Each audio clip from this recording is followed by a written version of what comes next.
সাধারণ মানুষ সাধারণ মানুষ ততটাই স্বপ্ন দেখে যতটা ওর অকাদের ভিতরে হয়। অকাদের ভিতরে থাকা স্বপ্নটাকে স্বপ্ন বলে না। আরে তুমি সেটাই নিতে চাইছো যেটা পেরিয়ে যাওয়া লোক নিয়ে নিয়েছে। তুমি সেই টাকাটাই কামাতে চাইছো যেটা পেরিয়ে যাওয়া লোক কামাচ্ছে।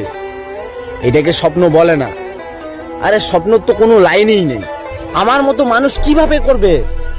আমার অকাদই নয়, ভয় লাগবে যেটা আমার দ্বারা কিভাবে সম্ভব, কিভাবে করব।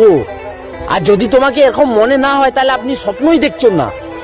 স্বপ্ন মানে ভয় করবে যে আমি এই জায়গাটা কিভাবে যাব, কিভাবে করব, আমার অকাদি কি।